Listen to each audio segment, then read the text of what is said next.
I need to tell you something. A story that most people think they know, but they don't know the real version. The true story of Pinocchio. Pinocchio? Like the Disney movie? No, not Disney. The real story. The one that explains why you should never, ever wish anyone back from the dead. Okay, I'm listening. It started with a father. A broken man who had lost everything. His son died in a war. Not just died, disappeared. No body to bury. Just an empty grave to stare at. That's horrible. The father couldn't handle it. He drank himself into oblivion every night. Stared at his son's empty bedroom, held his son's clothes and cried. But the pain never went away. It only got worse. I can't imagine. Then one night, drunk and desperate, he had an idea. If he couldn't have his son back, he could make him. So he went to his workshop. And he carved. For weeks, he carved every detail of his son's face, every curve of his body. He made it life-sized, perfect. He made a wooden doll? Not just any doll. A replica of Carlos. That was his son's real name. But he called the doll Pinocchio, his little wooden boy. And every night he would sit with it, talk to it, tell it about his day, as if it were really his son. That's sad, but not exactly horrifying. Wait for it. You see, the father's grief was so intense, so pure and desperate, that it attracted attention from what we call the upstairs folk, things that feed on human suffering. Oh, Jesus. One night, while the father slept beside his wooden son, something came to visit, a figure with wings like an angel, but wrong, twisted. Its face was beautiful but cold. Its eyes were empty voids, a demonic angel. It whispered to the wooden doll, cast a spell upon it, but not the kind of magic you'd expect. What did it do? It found Carlos's soul, his actual soul, trapped somewhere between life and death, confused, terrified, in agony, and it stuffed that tormented soul into the wooden body. Like forcing a square peg into a round hole, the soul didn't fit right. It was never meant to be there. Oh, God. The father woke up to screaming, not crying. Screaming! Blood-curdling shrieks of pure terror. He rushed to the workshop, and there was Pinocchio, sitting up, moving, alive, but that thing was not his son. What was wrong with it? Its eyes were Carlos's eyes, but filled with madness. It looked at the father and spoke in Carlos's voice. Papa, Papa, I can't feel anything. I can't feel my hands. I can't feel my face. Papa, why can't I feel anything? The father was overjoyed at first. His son was back. But then he noticed something. What? The doll kept clawing at itself, scratching at the wood, trying to feel something. Anything. But wooden nerves don't work like human ones. The soul was trapped in a body that couldn't truly live. It was torture. Endless, eternal torture. And the thing that had been Carlos began to understand what had been done to him. This is getting disturbing. It gets worse. The wooden boy looked at his father and screamed again. Why did you make me like this? Why did you bring me back? I was at peace, Papa. I was finally at peace, and you brought me back to this? The father tried to explain, tried to say he just missed him, but Pinocchio wasn't listening. What did it do? It lunged at him, wooden fingers reaching for his throat, but not to hug him, to strangle him. Carlos's soul had been corrupted, twisted by the agony of resurrection. It blamed the father, hated him, wanted him to suffer like it was suffering. The father had to fight his own son, his wooden son, who was screaming the entire time. How did it end? The father managed to get to his pistol. And with it, he shot the wooden boy over and over until it stopped moving. But even then, he could hear it, whispering, cursing him, promising to return. So he took the broken pieces and buried them in the empty grave he had prepared for Carlos, the grave that should have remained empty. That's horrible. The father learned the truth too late. Death is final for a reason. Some things should stay buried, but some souls should remain at rest, and some fathers should learn to let go instead of playing God. Why are you telling me this story? Because it's happening again right now in our world. War veterans are coming home, and some of them have lost children. Some of them are broken, some of them are desperate, and some of them are making the same mistake. They think they can bring back what they've lost, but they can't. They can only create monsters. You're talking about real people? I'm talking about Garland, a soldier who lost his son, who couldn't find the body, who carved a wooden doll, and called it Noxie. I'm talking about what happened to him and what's still happening all across the country, to fathers who can't let go, to families who refuse to accept death. Is this real? Every word, and it's about to get much worse, because the same demonic force that visited Carlos's father is now visiting them all, one by one, creating an army of the risen. Beneath us,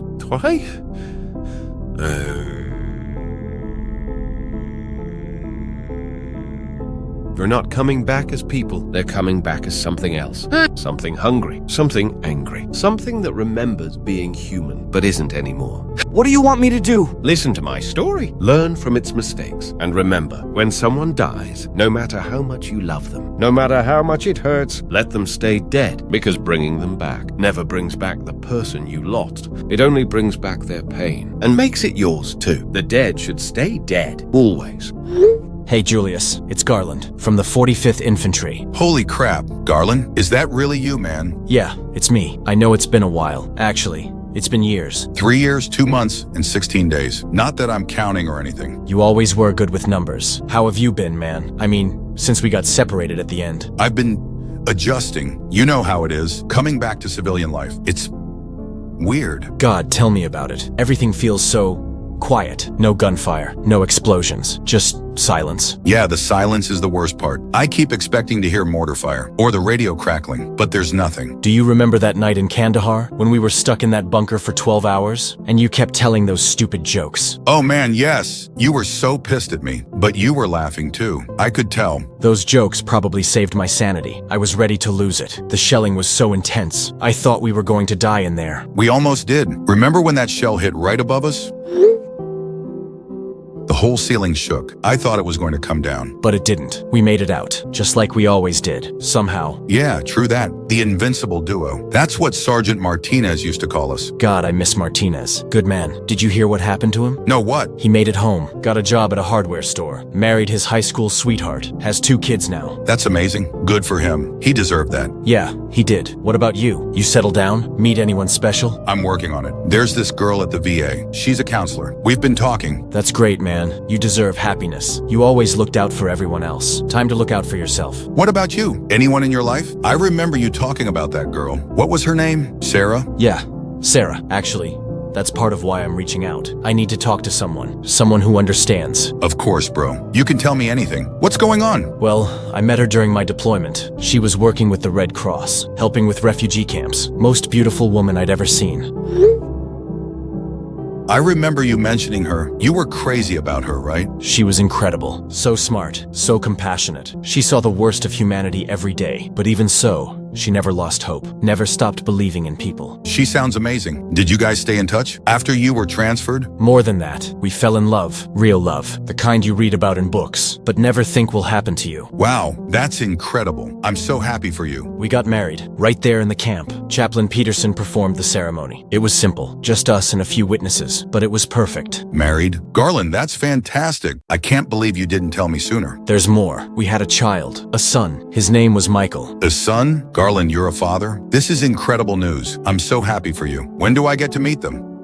You don't. What do you mean? Are they still overseas? When are they coming home? They're not coming home. They're never coming home. I don't understand. What are you saying? They're dead, Julius. Both of them. Sarah and Michael. They're dead. Oh my God. Garland, I'm so sorry. What happened? It was supposed to be over. The war was ending. We had won. Everyone was celebrating, preparing to go home. I remember that day. The ceasefire announcement. We all thought it was finally over. But it wasn't over. Not really. There was one last strike. One final desperate attack. They targeted our base. The place where all the families were staying. The civilian compound. They hit the civilian compound? Yeah, everyone was evacuating, moving supplies out of the bunkers, getting ready to leave. Sarah and Michael were helping. They were there during the evacuation? Sarah volunteered to help organize the supplies. She always wanted to help, always putting others first. Michael was with her. He was only 4 years old, just a baby. Jesus Christ. They were running toward the bunker when the alarm sounded. Sarah was carrying Michael, running as fast as she could, but the bomb hit the entrance, right as they were going inside.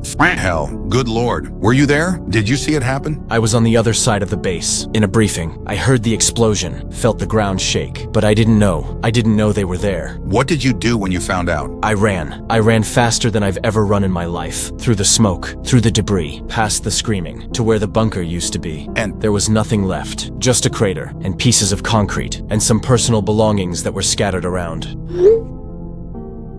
did you find them? Their bodies? No, that's the worst part. I couldn't find them. I searched for hours, days, digging through the rubble, moving every stone, but there was nothing. Nothing at all? Nothing. No bodies, no bones, not even a piece of clothing. It's like they just vanished, like they never existed. That must be torture, not having closure, not being able to bury them. I have 2 empty graves back home, 2 headstones, with nothing underneath. I go there every day and stare at the empty ground, wondering if they're really gone. They're gone, men. So Railiwi, Wexford and I know it's hard to accept, but they're gone. I know that. In my head, I know that. But in my heart, I keep thinking, maybe they escaped. Maybe they're somewhere else. Maybe they're looking for me. Garland. I know it's crazy. I know they're dead, but I can't let go. I can't stop hoping. I can't stop looking for them. This isn't a healthy mindset to have, man. I've tried everything, bro, but nothing works. Nothing fills the hole. Nothing makes it better. I wish I could help. I wish I could take your pain away, but I don't know how. Just talking to you helps. You're the only one who understands what we went through, what we lost, what we sacrificed. We all lost something over there, but you lost everything. I can't imagine how you're coping. I'm not coping. I'm drowning. Every day is a struggle. To get out of bed, to eat, to pretend I'm okay, but I'm not okay. I'm falling apart. You're stronger than you think. You survived the entire goddamn war, so you can survive this too. I don't want to survive. I want them back. I want my family back. I want my life back, but I can't have any of that. So what's the point? The point is that they wouldn't want you to give up. They would want you to live, to find happiness again, to honor their memory. How do you honor the memory of people who don't have graves? How do you move on from people you never got to say goodbye to? How do you live with the fact that you couldn't protect them? I don't know. I really don't know. But I do know this. You're not alone. I'm here for you. Whatever you need. Thank you. That means more than you know. I just feel so lost, so empty, like part of me died with them. Maybe part of you did, but the rest of you is still here, and that has to count for something. I'm trying to believe that. I really am, but it's hard. Everything is hard now, and I don't know how to make it better. One day at a time. That's all any of us can do. One day at a time. Yeah, one day at a time. I should go now. Thanks for listening. It helped. Anytime. I mean it. Message me whenever you need to talk, day or night. I will. Take care, Julius. You too, brother. You too. Minister Brooks, we need to discuss the classified reports that have been coming in, the ones from the final months of the war. What reports specifically? There were hundreds of incident reports filed during the withdrawal. Well, I'm talking about the ones of the aerial phenomenon and the resurrections. Oh, those reports. I was hoping we could classify those indefinitely. We can't ignore them anymore, not when they're becoming relevant again. I'm adding Dr. Kent to this conversation. He's been analyzing the footage. Good evening, Director Vale. Minister Brooks. I've completed my preliminary analysis of the drone footage. What's your assessment? The footage is authentic, sir. No signs of tampering or digital manipulation. What we're looking at is genuine documentation. Show them the key frames. This was taken during the Battle of Al-Rashid. Notice the entity in the upper right quadrant, approximately 200 feet above the battlefield. What am I looking at exactly? A humanoid figure with wingspan estimated at 40 to 50 feet. It appears to be observing the combat below. But watch what happens next.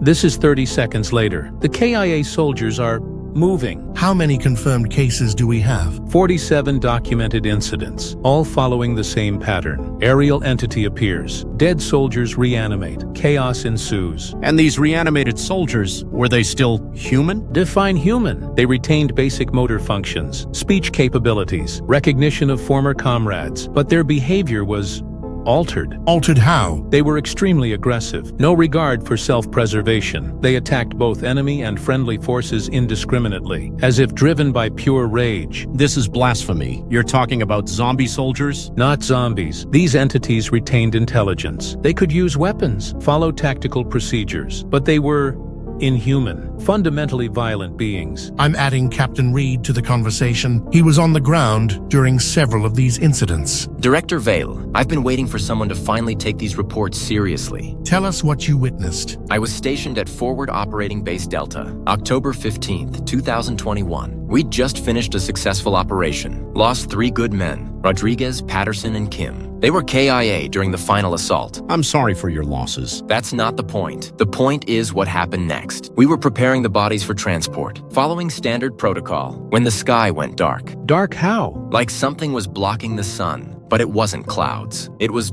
a presence. And then we heard the screaming. From where? From the morgue tent. Rodriguez was sitting up, just sitting there, staring at us. But his eyes were different, empty, like looking into a void. What did you do? We tried to help him, thought maybe he wasn't actually dead. Maybe we'd made a mistake. But when Sergeant Miller approached, Rodriguez grabbed him with inhuman strength and then started choking him. Were you able to subdue him? It took 6 men, 6 fully armed soldiers to restrain what used to be Rodriguez, and he was laughing the whole time. This horrible, hollow laugh, like he was enjoying it. What happened to the other bodies? Patterson and Kim got up too. Within minutes of Rodriguez, all 3 of them, moving, talking, but they weren't my soldiers anymore. They were something else, something that remembered being human, but hated it. How did you handle the situation? We had to put them down, again, but this time we made sure they stayed down. Complete incineration, nothing left to come back. Did you observe the aerial entity during this incident? I saw it, right before Rodriguez woke up. It was hovering directly over the morgue tent. Massive, terrifying, and it was singing. Singing? Some kind of chant, in a language I didn't recognize, but it made my skin crawl, like every cell in my body was screaming to run. How many similar incidents occurred? During my deployment, 7 confirmed. Always the same pattern. Dead soldiers, aerial entity, reanimation, violence. Captain Reed, did you notice any correlation between the incidents, time of day, weather conditions, tactical situations? They all happened during moments of high emotional stress, after particularly brutal battles, when morale was at its lowest, when the surviving soldiers were broken, grieving, desperate. Interesting. It feeds on human suffering. That would align with my research. The entity appears to be attracted to intense grief, particularly the grief of loss. The more devastated the survivors, the stronger the phenomenon. This is all very concerning, but why are we discussing it now? The war is over. Our soldiers are home. That's the problem. The soldiers are home, and some of them are still grieving, still broken, still desperate. And the entity? It's followed them home. What do you mean? We've received reports from multiple cities of the same aerial phenomenon, no longer over battlefields, but over suburban neighborhoods, over cemeteries, over the homes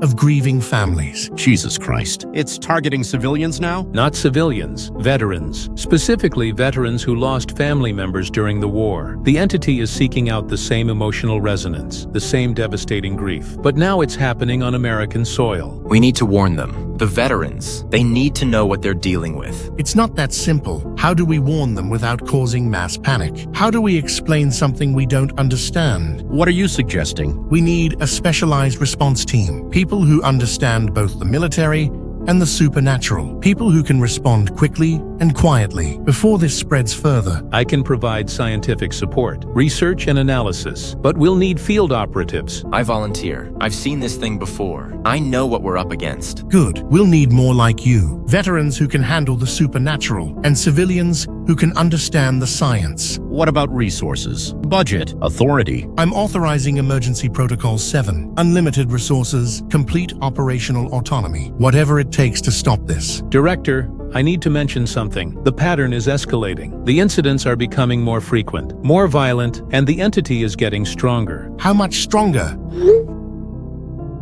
This was taken yesterday, over Detroit. The entity is no longer just appearing. It's manifesting, becoming more substantial, more powerful. What does that mean for us? It means we're running out of time. If this thing gets much stronger, it won't need grieving veterans anymore. It'll be able to raise the dead anywhere, anytime, and we won't be able to stop it. Then we better get started. Captain Reed, I want you to compile a list of suitable operatives. Dr. Kent, continue your analysis. Find out everything you can about this entity. Minister Brooks, I need political cover. This operation cannot be compromised. You'll have it. Whatever you need. I'll work around the clock. But Director, there's something else. The reanimated soldiers from the war. The ones that were destroyed. I don't think they're gone. What do you mean? I think they're waiting. Dormant. And when this entity gets strong enough, they'll all come back. Every single one. All at once. That's hundreds of reanimated soldiers, all with military training, all filled with rage, all under the control of this entity. God help us all. God won't help us. We're on our own. But we've faced impossible odds before, and we've survived. We'll survive this too. We have to, because if we don't, this won't just be about dead soldiers anymore. This will be about the end of everything. Understood. Yes, sir? God help us all. Operation Lazarus is now active.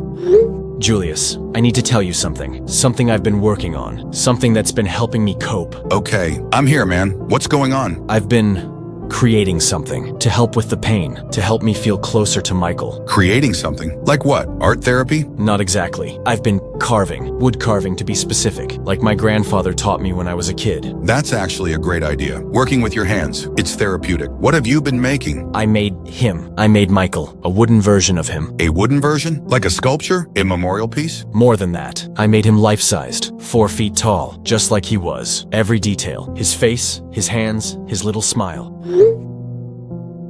Garland, that's pretty intense. It took me 3 months. 3 months of careful work. I used oak, the same wood my grandfather used, strong and lasting. I mean, wow, man. It's very realistic. Almost looks alive. That was the point. I wanted it to be perfect. I wanted it to be him, as close as I could get. What do you do with it? The sculpture? I talk to him. I tell him about my day. I read him stories, the same ones I used to read when he was alive. Okay, come on, Garland. That cannot be good for you. It sounds like you're avoiding grief, not processing it. You don't understand. It helps, having something physical, something I can see and touch. It makes him feel real again. But he's not real. He's gone. And this doll, it's not Michael. Don't call it a doll. His name is Noxie. That's what I call him. It's a nickname, like how Michael used to knock on my door every morning. Nasi? Garland, listen to yourself. You're talking about a piece of wood like it's your son. It is my son, in a way at least. It's all I have left of him. The only connection I have. The only thing that makes me feel like a father. You'll always be his father. You don't need a wooden doll to prove that. You need to accept what happened and find a way to move forward. I'm not ready to move forward. I'm not ready to let go. And Noxie helps me hold on. Just a little longer. How long have you been doing this? Talking to it? Treating it like it's alive? Since I finished carving him. About 2 weeks now. And it's been the best 2 weeks I've had ever since they died. I actually sleep through the night. I eat regular meals. I feel stable. So you're using the doll as a crutch? That's not real healing. It's avoidance. Maybe, but it's working. And right now, that's all I care about. I'm not hurting anyone. I'm just coping. What do you do with it during the day? Where do you keep it? He sits in Michael's old chair, the little rocking chair Sarah bought him, in the living room, so I can see him while I'm watching TV, or reading, or just existing. And at night? I move him to Michael's bedroom, tuck him into bed, say goodnight, just like I used to. It helps me sleep. Garland, this is really worrying me. Have you talked to anyone about this? A therapist? A counselor? I'm talking to you. Isn't that enough? I trust you. You understand me. You know what we went through. I understand war trauma, but this is different. This is grief taken to an extreme. You need professional help. Well, I don't want professional help. I want my son back. And since I can't have that, I'll take the next best thing, even if it's just a wooden replacement. It's not a replacement. It's a fantasy. And fantasies don't last forever. Eventually, you'll have to face reality. Not today. Today, I have Noxie, and that's enough. All right, I can see you're not ready to hear this, but I'm here for you. Whatever you need, even if I don't agree with your methods. Thank you. That means everything to me. I should go now. It's getting late. Time to put Noxie to bed. Okay, take care of yourself. And Garland, if you ever want to talk about healthier ways to cope, I'm here. I'll keep that in mind. Good night now, Julius. Julius! Are you awake? I need help. It's 3 a.m., bro. What's wrong? He's gone. Noxie is gone. I can't find him anywhere. Gone? How? It's literally a wooden doll. Where on earth could it go? I don't know. That's why I'm freaking out. I put him to bed like always, tucked him in, said goodnight, but when I woke up, he wasn't there. Calm down. Take a deep breath. Tell me exactly what happened. I went to Michael's room to check on him. I do that sometimes, in the middle of the night, just to make sure he's okay, but the bed was empty. Maybe he fell off the bed. Did you check the floor? Under the bed? Of course I checked. I checked everywhere in the room. Under the bed, in the closet, behind the dresser. He's not there. Okay. What about the rest of the house? Maybe you moved him and forgot? Sometimes when we're grieving, we do things without remembering. I didn't move him. I would remember. I'm very careful with him. I always put him in the same place, the same position, head on the pillow, blanket tucked up to his chin. Did you check the living room? Maybe you put him back in the chair? I'm not an idiot, Julius. I checked the living room. I checked the kitchen. I checked the bathroom. I checked the basement. I checked the garage. I've been searching for 2 hours. 2 hours? Garland, it's just a doll. Maybe this is a sign. Maybe it's time to let go. Don't you dare. Don't you dare say that. Noxie is important to me. He's all I have left. I need to find him. Okay.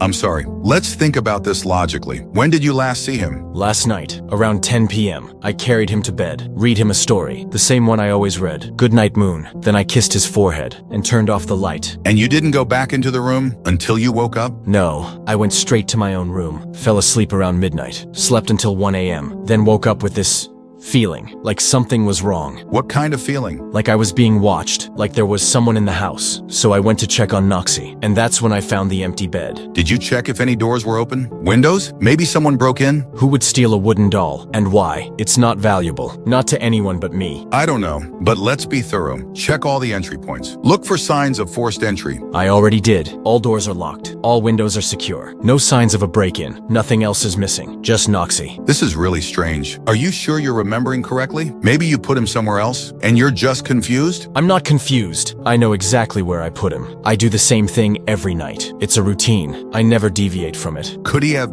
shifted? Maybe the house settled, or vibrations from traffic could have caused him to move? Shifted where? I told you. I checked everywhere. He's not in the house. It's like he just vanished. Dolls don't vanish. Maybe you sleepwalked, moved him without realizing it? I don't sleepwalk. I never have. And even if I did, where would I put him? I've searched every inch of this house. What about outside? Maybe you put him in the car or the yard? It's the middle of the night. Why would I put him outside? That doesn't make sense, but I'll check anyway. Hold on. Okay, I'll wait.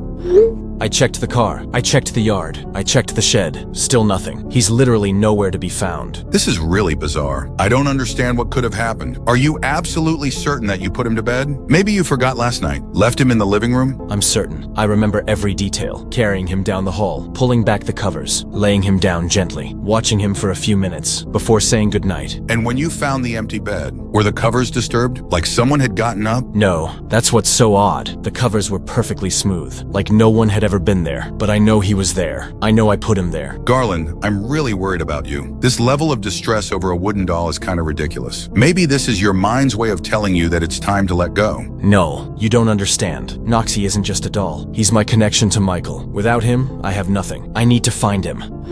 Emergency briefing. We have a significant escalation. Multiple agencies are reporting resurrection-related incidents. This is no longer isolated to military personnel. What kind of incidents? And how many agencies? FBI, ATF, local police departments. 17 states so far, all reporting the same pattern of spiking homicide rates. How sudden? And what's the percentage increase? In the past 3 weeks, homicide rates have increased by 340%, but only in specific areas with high concentrations of returning veterans. That's not a coincidence. The entity is targeting veteran communities, just like we discussed. What makes these homicides unusual, beyond the statistical anomaly? The perpetrators. According to witness reports, many of them are soldiers who were confirmed KIA during the war. Excuse me, dead soldiers can't commit homicides unless they're not dead anymore. The same reanimation we saw overseas. It's happening here, on American soil. I'm adding Agent Torres to this conversation. She's been coordinating with local law enforcement. Good evening, everyone. I've been compiling reports from field agents. The situation is worse than we initially thought. Worse how? The reanimated soldiers aren't acting randomly. They're targeting specific individuals, family members of their former comrades, people who knew them in life. that suggests retained memory and perhaps some form of emotional connection, but twisted into something malevolent. Exactly. In Detroit, Private Johnson, KIA 3 months ago, was reported by his mother. She said he came home, but he was different. Different how? Violent, aggressive.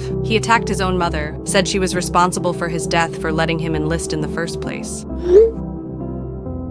Johnson disappeared before police arrived. Any sightings since? Multiple reports, always near military families, always at night, always violent. This aligns with the battlefield behavior, retained intelligence and memory, but complete loss of empathy, just pure malevolence. How many confirmed cases? 43 verified incidents involving 27 different reanimated soldiers, all previously confirmed KIA, all exhibiting identical behavioral patterns. I'm adding Command Central to this discussion. They have satellite intelligence. Minister Brooks, Director Vale, we've been monitoring aerial activity. The entity is becoming more active and more visible. More visible how? It's manifesting over major population centers. This was taken yesterday at 11:47 p.m. The entity was visible for over 6 hours, hovering directly over Manhattan. Any correlation with incidents? 7 homicides that night, all perpetrators matching the reanimated soldier profile, all within a 5-mile radius of the entity's position. It's coordinating them. The entity isn't just reanimating the dead, it's controlling them, creating a network of supernatural soldiers. An army. It's building an army. Director, I need to report something else. We've received calls from families who are reporting visits from deceased relatives. Not just soldiers, civilians who died during the war. Civilians too? The entity can reanimate non-combatants? Apparently, wives, children, medical personnel, anyone who died in the war zone, they're all coming back, all exhibiting the same violent behavior. The entity is expanding its reach then, clearly. It's not limited to just military personnel. It can resurrect anyone who died during the conflict, anyone whose death caused significant grief. How many total incidents? 93 confirmed cases across 32 states. And the numbers are accelerating. We're getting new reports every hour. Director Vale, we have a problem. The entity is no longer just hovering, it's moving, following specific flight patterns, like it's searching for something. Searching for what? Unknown, but it's been observed over cemeteries, military bases, veterans' hospitals, anywhere there's a concentration of war-related grief. It's feeding on the grief, growing stronger, and using that strength to raise more of the dead. We need to understand the mechanism. How does it select targets? What triggers the resurrection? I can answer that. The common factor in all cases is surviving family members. Specifically, family members who refuse to accept the death, who are actively grieving, who are desperate. Desperate how? Desperate enough to try anything to bring their loved ones back. We've found evidence of rituals, shrines even, attempts at communication with the dead. You're saying the families are somehow contributing to this? Inadvertently, their grief is so intense and so pure that it creates resonance. The entity is attracted to that resonance and uses it to fuel the resurrections. That explains the escalation. The more people it resurrects, the more grief it creates, the stronger it becomes. It's a feedback loop. And it's accelerating. Soon it won't need grieving families. It'll be strong enough to raise the dead anywhere and anytime. We're seeing increased activity. The entity is now visible during daylight hours, and its manifestations are lasting longer. Yesterday it was visible for 6 hours. Today it's been visible for 12 hours, and counting. We need to act now, before this spreads further, before it becomes unstoppable. Agreed. Agent Torres, I want you to lead a specialized unit. Call them the Risen Response Team. Your mission is to investigate and contain these incidents. What resources do I have? Unlimited. Whatever you need. Personnel, equipment, authority. This is now our highest priority. I want to be part of this unit. I have experience with these entities. I know how they think, how they fight. Accepted. I'll need more field operatives. People who can handle supernatural threats and maintain secrecy. I'll continue research and analysis. Try to find a way to stop the resurrections, or at least predict them. What about the public? How do we explain the increasing violence without causing mass panic? Cover story. Drug-related gang violence, PTSD incidents. Anything but the truth. Director, I need to report something urgent. The entity is changing course. It's moving toward Washington, D.C. ETA approximately 4 hours. Washington? Why Washington? Unknown. But if the pattern holds, it's searching for a high-concentration grief source. Something significant. Arlington Cemetery, the tomb of the unknown soldier. All those war memorials. The grief there is immense. If it reaches Arlington, it could resurrect thousands. Every soldier buried there, every family member who's visited. It would be catastrophic. We need to evacuate the area, clear all personnel, establish a perimeter. No, evacuation would attract attention and create panic. We need to intercept it before it reaches more of the city. How do you intercept something like that? It's not physical. It's supernatural. I might have an idea, but it's theoretical and dangerous. Explain. The entity feeds on grief, but what if we could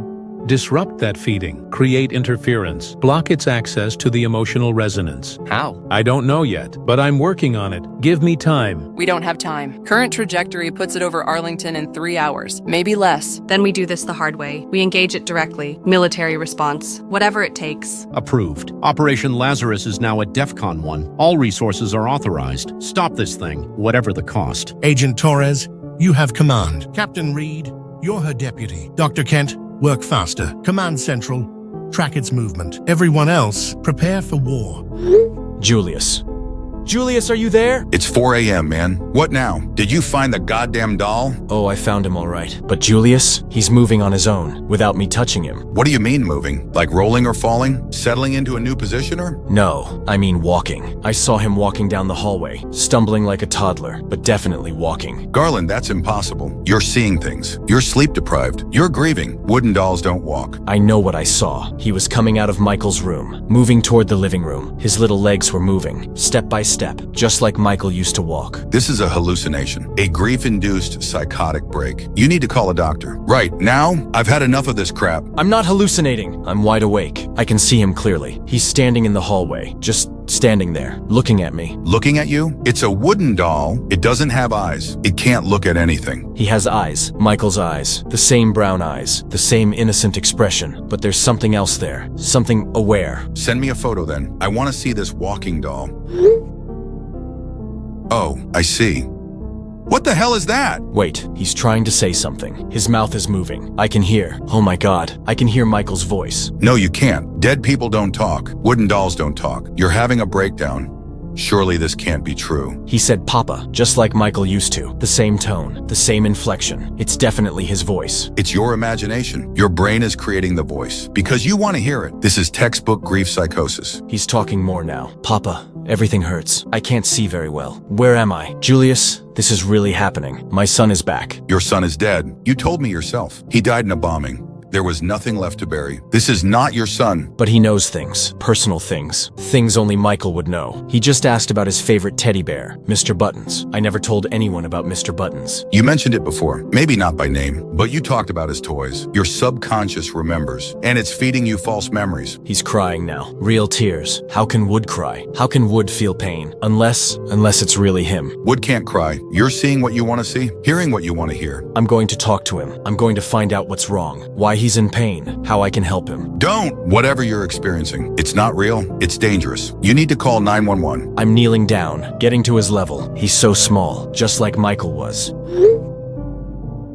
Get away from it. I'm serious. This is not safe. He's looking at me, right in the eyes, and he's smiling. That same little smile, the one that used to melt my heart. It's definitely Michael. It's not Michael. Michael is dead. Something is clearly pretending to be your son. He just said, I missed you, Papa. I've been looking for you. I've been so scared. Julius, my heart is breaking. He's been suffering, and I wasn't there to help him. Stop believing this. Please. You're being manipulated by your own grief. This isn't healing. This is madness. He wants to know why everything is so dark, why he can't feel his hands properly, why his body feels so heavy. I need to explain to him about what happened, about the bombing. Don't you dare. Don't engage with whatever this is. Get out of the house. Come to my place. We'll figure this out together. I can't leave him. He needs me. He's scared and confused, and he's asking for his mama. I have to tell him about Sarah, that she's gone too. This is crazy, man. You're talking to a wooden doll for crying out loud. He's asking if he can have some milk. He says he's thirsty, just like Michael used to. Always asking for milk before bed. I'm going to get him some. Wood doesn't drink milk. It can't be thirsty. You're anthropomorphizing an object because you're desperate. I'm in the kitchen now, getting his favorite cup, the one with the cartoon dinosaurs. He's following me, walking slowly, but steadily, like he's getting stronger. Please stop. You're feeding into a delusion. This will only make it worse. You need professional help, not pretend tea parties with a doll. He's sitting at the table now, in his old chair. The booster seat I never put away. His legs are dangling, just like they used to.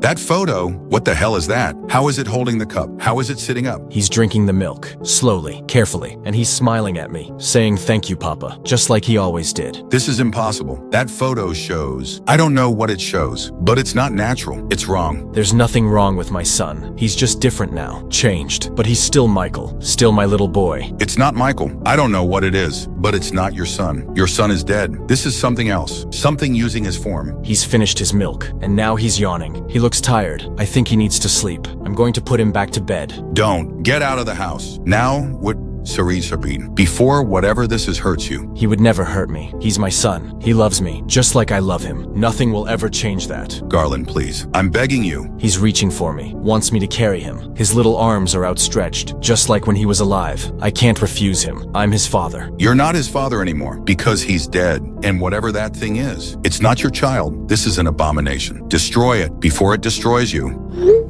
I'm putting him to bed now. He's almost asleep. Peaceful. Content. For the first time in months, I feel like a father again. You feel like a madman, because that's what you've become. A grief-stricken madman who's lost touch with reality. I'm tucking him in. He's asking for a bedtime story, the same one I used to read, where the wild things are. I remember every word. I'm calling the police. You need help. Professional help. This has gone too far. Don't you dare. You'll scare him. He's been through enough. He doesn't need strangers. He needs his father, and that's what I'm going to be. This is the last time I'm going to say this. That thing is not your son. It's something else. Something dangerous. And if you don't get away from it, it's going to hurt you. The only thing that hurts is being separated from him, and I won't let that happen. Not again. Never again. He's falling asleep now. I'm going to stay with him until he's comfortable, until he feels safe. Garland, I'm sorry, but I can't watch you do this to yourself. I'm going to have to intervene for your own good. If you interfere, if you try to take him away, I'll never forgive you. This is my son, my family, and I'll protect him from anyone, including you. I'm sorry, brother, but I have to try to save you, even if you hate me for it. He's sleeping now, finally at peace. And so am I. For the first time since they died, I feel complete again. I feel whole. I feel like myself again. My son has come home. I'm adding Professor Wilde to this conversation. She's our specialist in cryptology and supernatural phenomena. We need her expertise on what we're dealing with. Good evening, everyone. I've been briefed on the situation, and I believe I can provide some clarity. Finally, someone who might have answers. What exactly are we dealing with? What you're calling the Harbinger is a demon lord.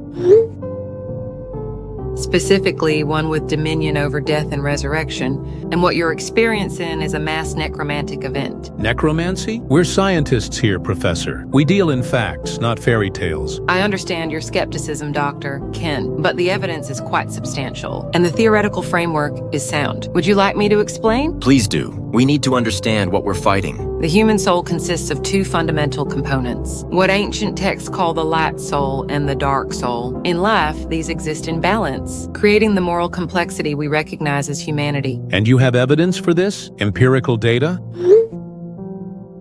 These are Byzantine texts from the 6th century, describing identical phenomena during the Gothic War. Dead soldiers returning as violent entities, all following the same pattern we're seeing now. What happened in that case? The demon lord was eventually banished, but not before it created an army of thousands. Constantinople nearly fell. The records were classified for centuries. Continue with the soul theory. How does this relate to our current situation? When a person dies naturally, both soul components depart together. They move on to whatever comes next. But resurrection magic can only retrieve one component, and since it's performed by demonic entities, they naturally retrieve the dark soul. And the light soul? Remains at rest. It cannot be touched by demonic influence. This is why resurrection is fundamentally evil. It brings back only the worst aspects of a person. This explains the behavioral patterns, retained memories and appearance, but complete loss of empathy, pure malevolence. Exactly. The reanimated retain all memories, skills, and knowledge. They appear identical to their living selves, but they are not human. They are demons wearing human flesh.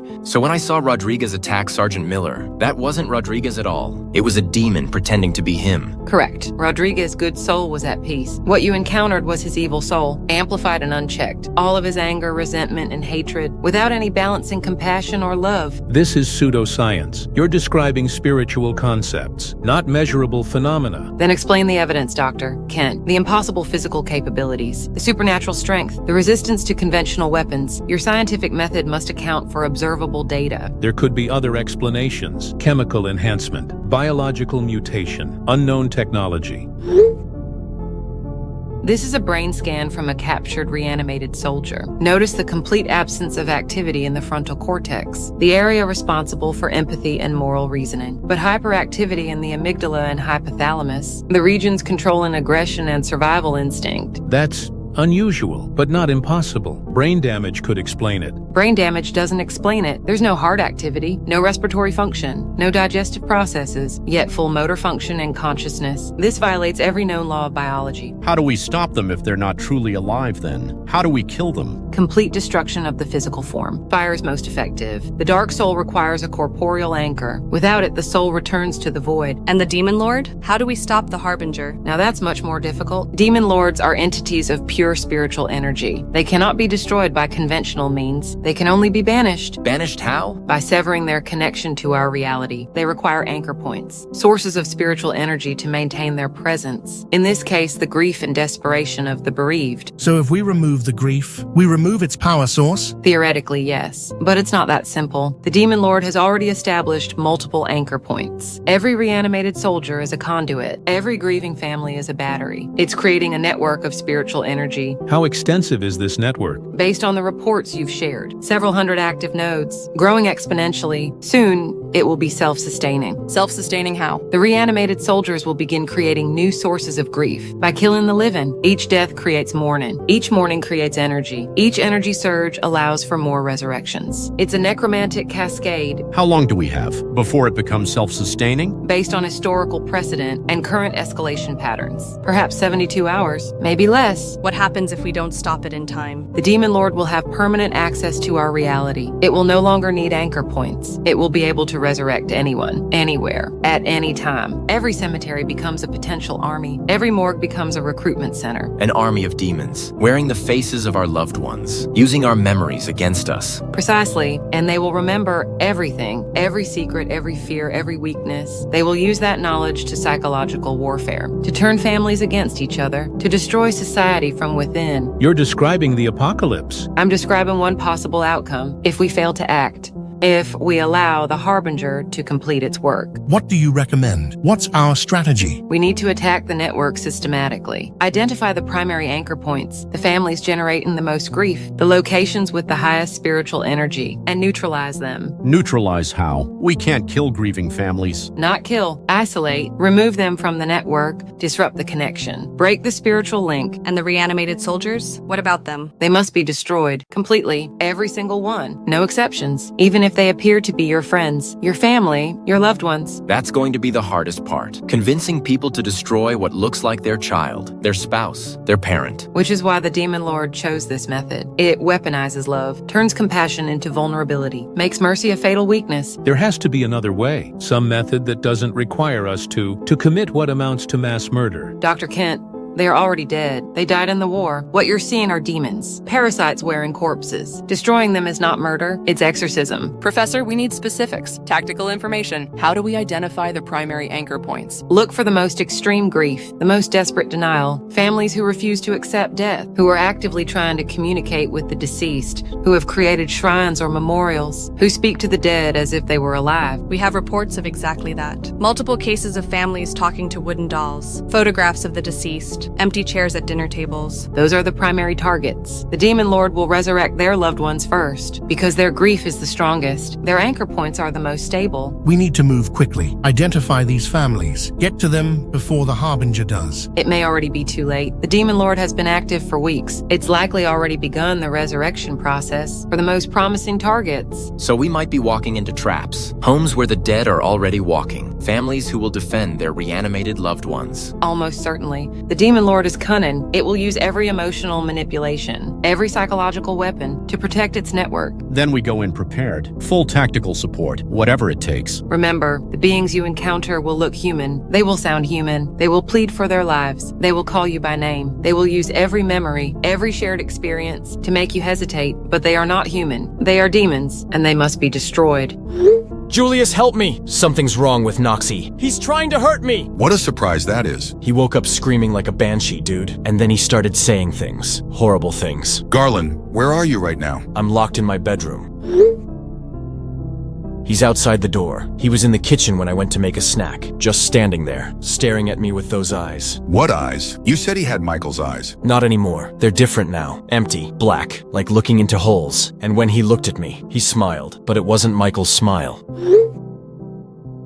What did he say? What were the horrible things? He said, "I'm hungry, Papa. I'm so very hungry." And when I asked him what he wanted to eat, he said, "You." He said he wanted to eat me, that I brought him back wrong, that I made him suffer, and now he was going to make me suffer too. Jesus Christ, get out of the house. Right now. Don't engage with it. Don't try to reason with it. Just run. I can't. He's blocking the front door outside my room. I can hear him out there, walking back and forth, dragging his feet, and he's talking to himself, or maybe to someone else. I can't tell. What is he saying? He's reciting something, like a prayer, but backwards, and in a language I don't recognize. And Julius, his voice is getting deeper, less like Michael, more like something else. Something else? Something that's been pretending to be Michael. Something that's been using me, playing with me, and now it's done playing. Oh God, what did I do? What did I bring into my house? Look, man, you messed up. So now you actually need to listen to me. Do not open that door. Do you have a window in your room? A way out? Yes, but it's a second-story window. I'd have to jump, and I don't think I can make it. My knees are shot from the war. Better than staying in there. If that thing gets in, just trust me. You need to get out. Wait, he stopped talking. It's completely quiet out there. That's not good, is it? No, it's not. He's planning something. Get to the window. Prepare to jump. I can hear scratching now, at the door, like he's trying to claw his way through, but the scratching is too loud, too aggressive, like he has claws instead of fingernails. Get to the window now. I'm moving, but Julius, I can see the door shaking. He's not just scratching, he's pounding on it. The hinges are starting to give. How long do you think you have? Maybe 2 minutes, maybe less. The door is solid oak, but he's hitting it with superhuman strength. I can hear the wood splintering. How is that possible? How can a wooden doll be so strong? Because it's not a wooden doll anymore. It's something else. Something that's been using the doll as a host. You need to jump. I'm at the window. I can't do this. And he's almost through the door. I can see his hand reaching through the gap. It's not wooden anymore. It's flesh, gray flesh, with black fingernails, long black fingernails. Jump. Right now. Don't look back. Just jump. I can't! And he's already inside. What the hell is that? Perfect. Now get down. What in the... Oh my God! Something just crashed through the window. A drone. A military drone. Stay down. Cover your eyes. Don't look directly at it. It's got a flamethrower. It's aiming at Noxie, and he's screaming. The whole room is full of flames, and that thing is burning. It's burning and screaming, and the scream is getting higher, more inhuman, until it's not a scream anymore. It's just noise. Horrible noise. And then... silence. Is it over? Are you okay? Can you see anything? There's nothing left. Just ash. Ash and smoke. The drone is hovering, scanning the room, and then it's leaving, flying back out the window, like it never happened.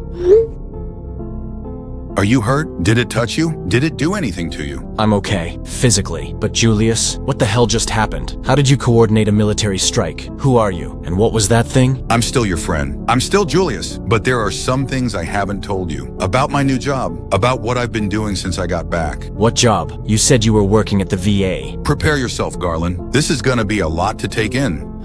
Garland, I need you to sit down. What I'm about to tell you is classified, the top of top secret, and it's going to change everything you think you know. I'm sitting, and after what just happened, I'm ready for anything. Just please tell me what's going on. I lied to you about the VA job. I don't work at the VA. I work for a special government unit called the Risen Response Team. We hunt supernatural threats. Supernatural threats? Like what just happened with Noxie? Exactly like what happened with Noxie. But Garland, it's not isolated. It's happening everywhere, all across the country. Dead soldiers are coming back. Dead civilians too. Anyone who died in the war. They're being resurrected, and they're killing people. Jesus Christ. But why? Why is this happening? There's something called the Harbinger, a demon lord. It feeds on grief and desperation, and it's been using that energy to raise the dead, but not as they were, as something else. Something violent, something evil. And Noxie? Was he one of these things? Yes. When you carved that doll, when you poured your grief into it, when you talked to it like it was Michael, you created a beacon, a signal that attracted the Harbinger, and it used that signal to possess the doll. With Michael's corrupted soul. Oh my goodness. I did this. I brought that thing into my house. I endangered myself, and who knows how many others. You didn't know. How could you? This is classified information. The government has been covering it up to prevent mass panic, but it's getting worse, much worse. How long have you known? About me and Noxie? About what I was doing? We've been monitoring supernatural activity in your area for the past 2 weeks. Your house showed up on our sensors. High levels of spiritual energy, the kind that attracts demonic entities. That's why I was so concerned. That's why I kept warning you. And the drone? How did you get it there so fast? We had units positioned around your neighborhood, waiting for the entity to manifest. When you reported the attack, I sent in the strike team. Standard procedure for Risen elimination. Elimination? You make it sound like this is is routine. It is routine. We do this every day, multiple times a day. There are hundreds of these things all across the country, and the numbers are growing. Why didn't you tell me? Why didn't you warn me? You could have saved me from going through all this. I tried to warn you. I kept telling you to get rid of the doll, to stop talking to it, to get professional help, but you wouldn't listen. And I couldn't reveal classified information, not without authorization. And now you have authorization? Now circumstances have changed. You've had direct contact with a risen entity. You've survived an encounter. That makes you valuable. That makes you someone we need. Need for what? I'm adding you to a secure group chat so you can hear this directly from my superiors. What I'm about to show you is highly classified. You cannot share this information with anyone. I understand. I think, after what just happened, I need to know everything. Director Vale, I'm adding Garland to the chat. He's the civilian I mentioned, the one who survived the risen encounter. Welcome, Garland. Agent Julius has briefed us on your situation. I'm sorry for what you've been through. Thank you, sir. But I need to understand what's happening. What this thing was that pretended to be my son. It wasn't pretending. In a way, it was your son, but only the worst parts of him. Professor Wilde will explain. Hello, Garland. What you experienced was a partial soul resurrection. The demon lord accessed your son's dark soul, the part that contained his anger, fear, and pain, and placed it in the wooden vessel you created. So Michael's soul is still... The good part of his soul is at peace. What you destroyed was the corrupted fragment, the part that should have stayed buried. You actually freed him from torment. Garland, we need your help. This situation is escalating rapidly. We have reports of similar incidents nationwide. Grieving families creating vessels for their dead. Dolls, photographs, shrines, all being possessed by risen entities. How many? Hundreds, maybe thousands. And the demon lord is getting stronger, using each resurrection to fuel more. Garland, your experience is invaluable. You lived with a risen entity for days. You observed its behavior, its development patterns. That information could save lives. What do you need me to do? We need you to join our unit, the Risen Response Team. You have military training, combat experience, and now supernatural experience. That makes you uniquely qualified. The pay is good, full benefits, and the chance to save the world, literally. Save the world? That's a bit dramatic, isn't it? I'm afraid not. The Harbinger is approaching critical mass. In less than 48 hours, it will be powerful enough to resurrect without anchor points. Every cemetery becomes a potential army. Every morgue becomes a recruitment center. Millions of risen entities, all under demonic control. We're facing extinction, not just of our country, but of humanity itself. And we need every skilled operative we can get. Will you help us? After what that thing did to me? After how it used my love for Michael against me? After what it put me through? Hell yes, I'll help. I want to destroy every last one of these things. That's the spirit. Welcome to the team, brother. Garland, there's something else. The wooden vessel you created, it was remarkably effective, more stable than most possession attempts. You may have inadvertently discovered something important. What do you mean? The demon lord chooses its vessels carefully. It needs something with emotional resonance, something loved, something missed. Your craftsmanship, combined with your grief, created the perfect supernatural conduit. Which means you understand the enemy better than anyone. You know how they think, how they manipulate, how they use our emotions against us. We're assembling at headquarters. Tomorrow at 0800. Full briefing, equipment issue, mission assignments. Fair warning. What you've been through is nothing. Compared to what's coming, the Harbinger is preparing for war, and so are we. I'm ready. For the first time since Michael died, I feel like I have a purpose, a reason to fight. These things took my son, corrupted his memory, used him to hurt me. Now I'm going to make them pay. That's what I wanted to hear. Just remember, when we're out there, when we're facing these things, they're not human. They're not your loved ones. They're demons. And they have to be destroyed. I understand. Better than anyone. I won't hesitate. Not anymore. Excellent. Agent Julius, escort Garland to headquarters. Get him processed. Background check. Security clearance. The works. We need him operational by tomorrow. Yes, sir. Garland, pack a bag. You're coming with me. Your old life is over. Your new life starts now. What about my house? My things? My memories of Michael and Sarah? The house is compromised, contaminated by supernatural energy. We're going to have to burn it down. Standard procedure. Burn it down? But that's all I have left of them. No, Garland. What you have left of them is in here, in your heart, in your memories, the real memories, not the corrupted ones the demon created. You'll honor them by stopping this, by preventing other families from suffering, by destroying the thing that stole their peace. You're right. Michael would want me to fight. Sarah would want me to protect others, like she always did. Let's go. Let's end this. Now you're talking. Welcome to the war, brother. The real war. The one that matters. Gentlemen, we have 47 hours until the Harbinger reaches critical mass. 47 hours to save humanity. Let's make them count. All units, this is our final push. The Harbinger has reached Arlington Cemetery. It's beginning the mass resurrection. We have minutes before it becomes unstoppable. Visual confirmation. The entity is manifesting over the tomb of the unknown soldier. It's enormous, larger than we've ever seen it, and it's glowing with spiritual energy. Ground teams in position. We have eyes on multiple graves opening. The dead are rising. Hundreds of them, all in military uniform, all moving toward the city. Conventional weapons are useless. Flamethrowers barely slow them down. We need Professor Wilde's solution. Now, The summoning circle is complete, but I need someone with direct spiritual connection, someone who's been touched by the supernatural, but retained their humanity. That's me. I can do it. What do I need to do? Garland, are you sure about this? This is incredibly dangerous. You could die, or worse. I'm sure. This is why I survived. This is why I went through everything with Noxie. To be here, to do this, to save others from what I experienced. Garland, when you're in the circle, you'll be channeling divine energy. It will be overwhelming. You need to hold on to who you are. Hold on to your humanity. Don't let it consume you. I understand. I'm ready. Begin the incantation, and everyone else, get ready for what's coming. This is about to get biblical. The president is watching. The whole world is watching. Don't let us down. I'm stepping into the circle now. I can feel something, energy building, like electricity in the air, but warm, comforting, like being hugged. That's the divine presence. It's responding to your call. Keep focusing on love, pure unconditional love. I'm thinking about Michael, about his first steps, his first words, how he used to run to me when I came home, how he'd wrap his little arms around my neck, and Sarah, how she'd smile when she saw us together, how she'd say we were her boys, how complete we were as a family. Something's happening. The sky is changing. There's light, brilliant white light, coming from above. The risen are stopping. They're looking up. Even the Harbinger has paused. It's afraid. I can see it now. Something descending, with wings, but not like the Harbinger. These wings are beautiful, pure white, radiant.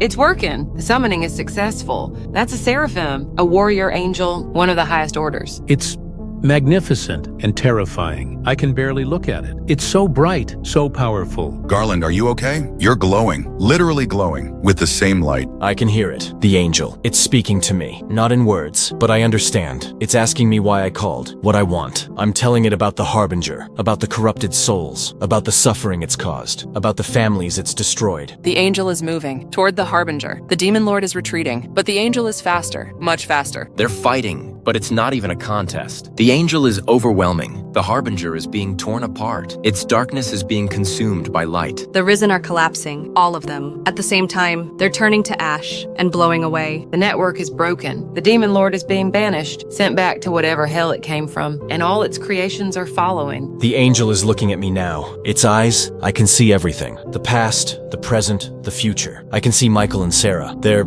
at peace. They're safe. They're waiting for me, but not yet. Not for a long time. I have work to do here. People to help. Lives to save. The light is fading. The angel is ascending, going back to wherever it came from, and the Harbinger is gone, completely destroyed. Confirming complete elimination. All supernatural signatures have vanished. The threat is neutralized. Repeat, the threat is neutralized. Ladies and gentlemen, we've just saved the world, quite literally. Job well done. Outstanding work, everyone. Particularly you, Garland. You channeled divine power and lived to tell about it. That's unprecedented. I need to go somewhere. I need to visit Michael and Sarah, their graves. I need to say goodbye, properly this time. Do you want me to come with you, or do you need some time alone? I need to do this alone. I won't be long, though. Take all the time you need. I'll be right here. I'm standing at their graves now. The empty graves, but they don't feel empty anymore. They feel peaceful, like they're finally at rest. I'm talking to them, telling them about what happened, about Nazi, about the demon lord, about the angel, about how I finally understand that death isn't the end. It's just different, and that love doesn't die, even when the body does. I'm telling them I'm sorry for trying to bring them back, for not letting them rest, for being so selfish, but I'm also telling them I understand now, that they're safe, that they're together, that they're waiting for me when it's time, but not yet. I have work to do, people to protect. I can make sure no other family goes through what I went through. I can make sure the dead stay at peace, and the living stay safe. That's my purpose now. That's why I survived. That's why I was chosen. To be a guardian, a protector, a bridge between worlds. I'm saying goodbye now. Not forever. Just until later. But for now, I'm letting them go. I'm accepting that they're gone. And that's okay, because death is not the enemy. Corruption is the enemy. Evil is the enemy. And I'm going to fight it. For them. For everyone. For as long as I live. How do you feel? I feel free. For the first time since they died. I feel free and ready. Ready to live again. Ready to fight again. Ready to protect others. The way I couldn't protect them. But I can protect the living. And I can honor the dead. By making sure they rest in peace. Forever. Then let's go home. We're waiting at the entrance. The world is waiting. There's still work to do. Yes, there's still work to do. But now I know why I'm doing it. Not out of grief. Not out of anger. Not out of guilt. But out of love. Pure, unconditional love. The kind that can change the world. The kind that can save souls. The kind that makes life worth living. And that's enough. That's more than enough. That's everything. Welcome back, brother. Welcome back to the land of the living. It's good to be back.